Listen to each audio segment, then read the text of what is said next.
Hello and welcome to another episode of YSTV's Student Kitchen, the cooking show that pits two teams against one another and the clock in order to impress our two judges. That's Chris and Rich.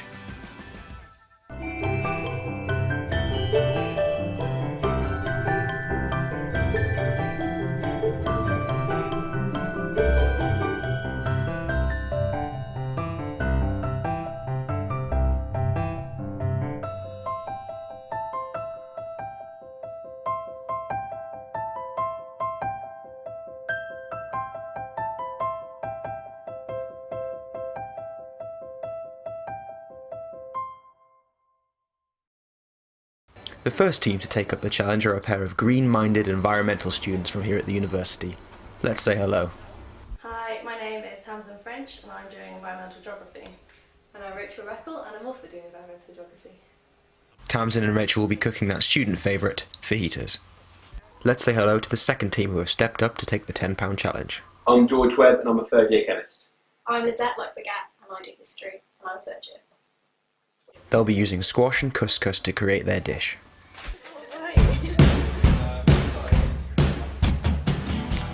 With Team 1, Tamsin and Rachel begin preparation for their dish by preparing onions and peppers.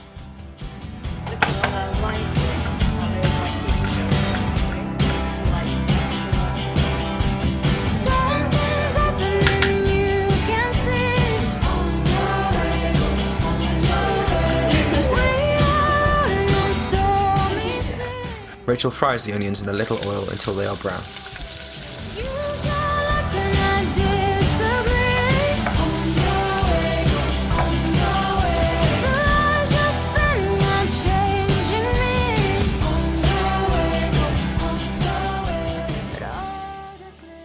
Being the conscientious environment students these two are, they of course use organic beans in their meal.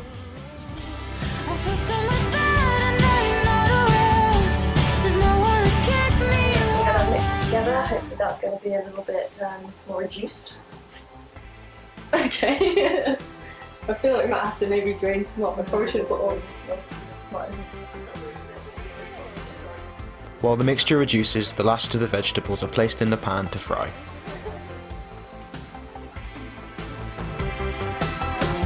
Always so clear that you could not stay here. You could not see what we saw at night.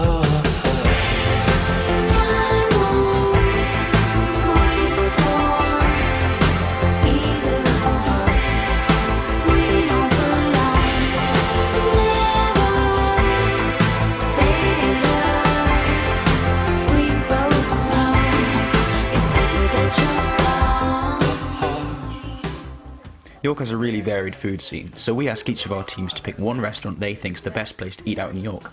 Let's find out what these girls said. Where's your favourite place to eat in York? Ooh, I don't know.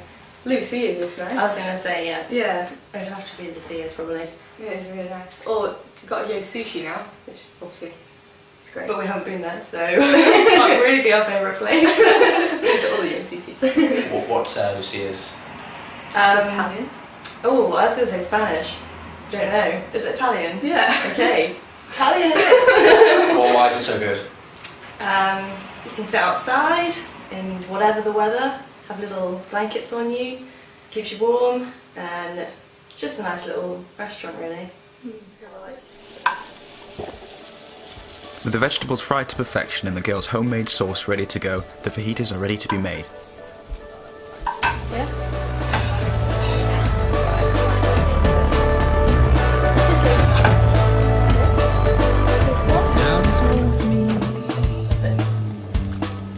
Two tabs on your tongue.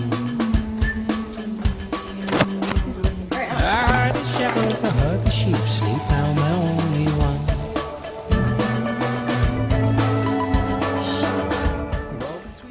With the final touch of adding grated cheese to the fajitas, they're ready to go into the oven. Lost a pine, hillside spines, moon sweeps out. While the fajitas roasted nicely in the oven for about 10 minutes, Tamsin and Rachel took the opportunity to sit down and share with us an environmental message. Did you know 50% of food in the household is wasted by the consumer, which is a vast amount, and averagely 30% of food on the farm is rejected before it even leaves the farm, and pretty much about 15 to 20% of that could actually be used in the process or going into supermarkets, basically due to consumer fussiness that it's not used. So therefore, eat everything, don't waste. Oh shit, yeah, that's going to be... That wasn't actually meant to. Tamsin rushes back to the kitchen to check on the fajitas, and we'll find out later in the show whether they've survived being slightly overcooked. I've not really thought about Oh, cool. We come now to Team 2 and George and Lizette, who are eager to get started. Gets to 5 It's 20, yeah, 20 for 2 minutes. When the big hand gets to 5, yeah, go. Okay. You get that. Careful. You're in trouble. Right.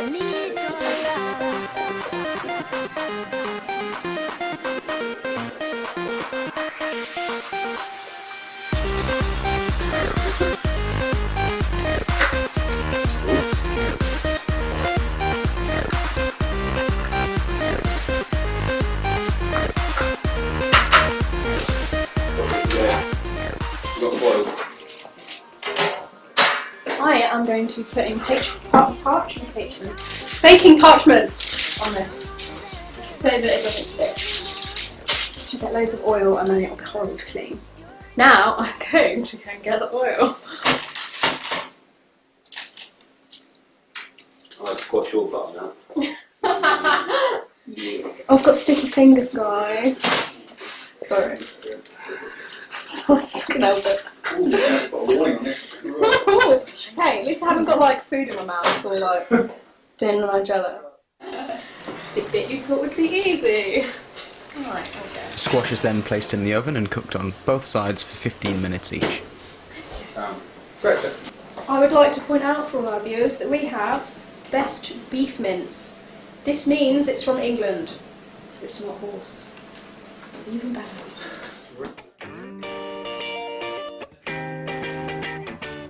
The 100% British beef is removed from the packaging and added with a little bit of oil to heat.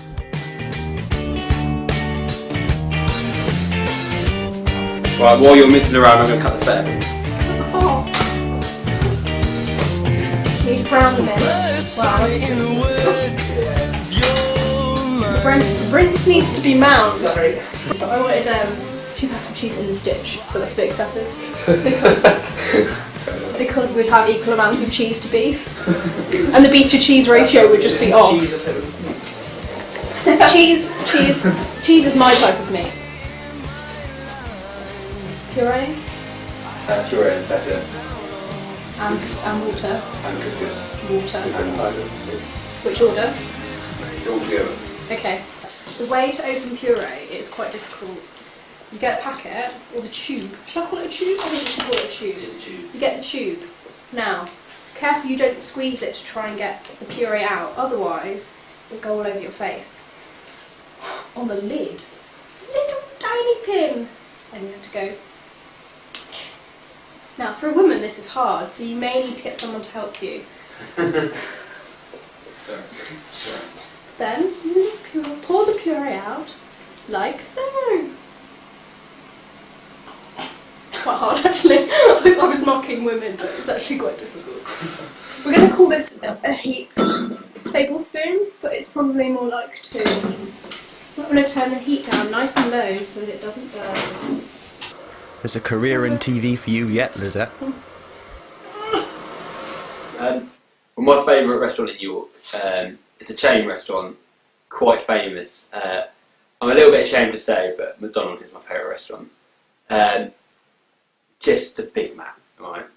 It's just got bread, 2 of the most beautiful, beautiful beef patties, a playful little pickle, right? Just, it's amazing. It's amazing. That's why. It's beautiful. I know. That's really Yeah, it was beautiful. really want McDonald's now. Yeah. My favourite restaurant is Del Rio, I think it's called, and it's an Italian restaurant run by an Italian family, because in case you hadn't guessed, I love Italian food. Anything carby, pasta related, and I'm there. And it's so good. They use all fresh ingredients, all local ingredients, and it's just, oh, it's amazing. The wine's good too. The wine is excellent. You need them as well. Yeah. Yeah, they're looking good. After a quick check on the squash in the oven, George is free to move on to the next part of cooking. Adding couscous to the dish, or as he affectionately calls it, Big Ainsley.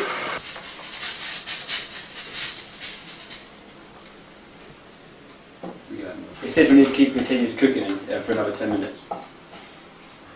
Back in the interview room, I asked George a question he seems to be struggling with.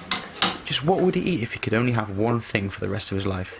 I think you're probably, why Domino's? No, I'm not that keen on Domino's. Subway, it's like meat and marinara. Oh god, have you seen Meat and marinara, Italian herb and cheese, 6-inch, cheese and toasted. 6-inch wheat? Sorry. Lettuce, peppers, gherkins, olives, and barbecue sauce. The best thing we've ever. found a We've done it. winner. We've done it. Okay. If I could have one food forever, it would be tofu. No, I'm kidding, no one eats that. I would have spicy sausage pasta in a tomatoey sauce, because then you've got the meat, the tomato, and the pasta. Like all of my favourite things in life. So, definitely that. Sick.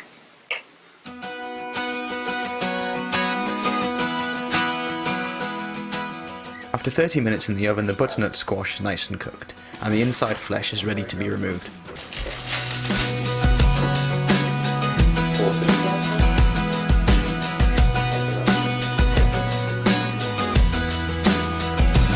Some mornings I pray for evening, for the day to be done.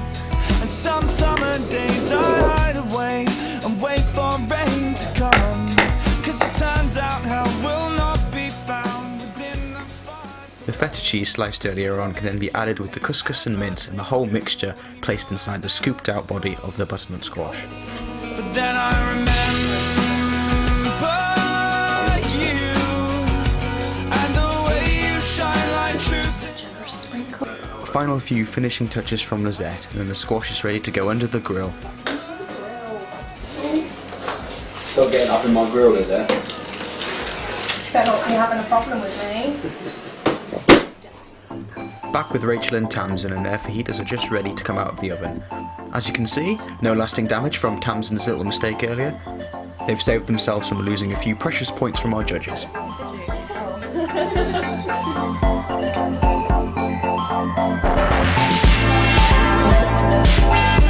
Wow.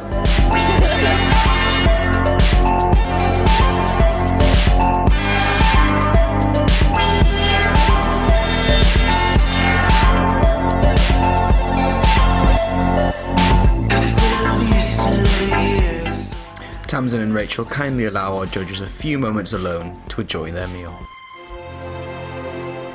You go first. No, you go first. Go on then.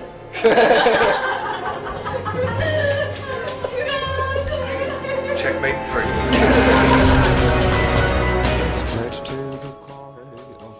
After a few minutes under the grill, George and Lizette's squash is ready to go. By a black hole of vanity blossoms the age of greed.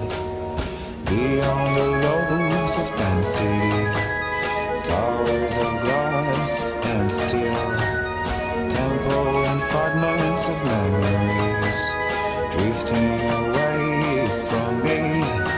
I'm ready to start the conquest of spaces, expanding between you and me. With both teams having successfully finished their dishes in under an hour, let's find out what our two judges made of them, as they judge them on taste, technique and presentation. Alright, so the first team, they did fajitas. That was fantastic, it was really tasty. I got the pepper. Lots of pepper. I think there's quite a lot of peppers. There was quite a lot of pepper, it was quite spicy, it was good. And they had a little attempt at a salad, if I remember right. They did, it was just sort of on the side again. But... So, I'd give them probably a 7 on presentation, because I did like the way it was. You know what, I might give them an 8 on presentation because of the whole dining room setup that we had. An 8, I know. I'm being generous today. How about you? Well, I thought it was a bit solid on the side. It was good. Could have been a bit better, but I mean, you could have had fireworks or something. It could have been quiche as well, which it obviously wasn't. Yeah, I think 7. I think 7. I'm not going to be generous for an 8, but 7. Good solid 7. A good solid 7.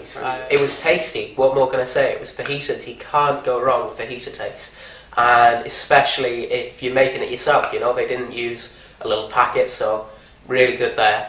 I'm going to give them a 7. Well, I completely agree. I mean, you could taste their passion in it. Maybe not that much, but I mean, it's Mexican, and I think is it from Mexico? Fajitas? I think they have it there. Yeah. I think they have it there. It might be from like Brazil. I thought it was German. Belgian. Maybe Belgian could be Belgian, but yeah, it wasn't quiche. It's never going to be quiche. Oh, it's quiche. But it was. I mean, it was good. It was good. I'd give them a 7 as well. I'd give them a 7. So on technicality, Group 1, I think they did a good job, but it was fajitas, which aren't the most difficult of things. The cooking is frying and a bit of boiling of the beans. You've got to do it right. I mean, you've got to fry it right, yeah. So it wasn't an under 5 score, but I think compared to some of the meals that we've seen, the quiche, that involved a lot of stirring. This didn't need so much stirring. This was just in the pan, onto the pitta, or wrap, whatever. So I'm going to give them a 6, I think. well, I thought that all the cutting, all the slicing, all the stuff like that, I thought they were great at that. There's some good cutting action in there, to be honest. But yeah, I thought it was good. I thought it was like a good solid 7. I thought they were, I probably couldn't do it, but I can't do most things, so. Right, Group 2, beautiful butternut squash. Really good. Really good. I think where can we start on taste? It was sublime. It was superb. It was fantastic. You had the meat, you had the feta, you had this juicy butternut squash just melting onto your plate. It was fantastic. So I'm going to give them a 10 for taste because it was brilliant. Oh my god. When I saw it, I cried. It was free. That's another thing. But it had everything. I don't even like feta. There was feta in there. The cheese to beef ratio in it. I mean, oh god, it was an equilibrium of delight. Did you like the feta? I thought it was alright. I don't normally like feta. I thought the feta was good. But everything. Just like I didn't. When it came over, you said, "Can you eat all of this?" You could eat it all. That's good. That's it. A good quality of the meal is being able to eat it all. But I'd give it a 10 as well. Did you check your hands for to see how what's many, the maximum? what's 10. maximum Brilliant, yeah. Then we have the presentation on the butternut squash team. Can we have it again? Yes. They went to such effort. They had cutlery. They said it was like the Queen's or something. I don't know, but it was good. It was beautiful. They went to an effort, man. They went to an effort. They got I'm going to give them like a 9. Never has a phallic-shaped vegetable been presented quite so well on a plate ever. 10. I think Rich is probably bringing in too much past experience with this interview, but that was beautiful.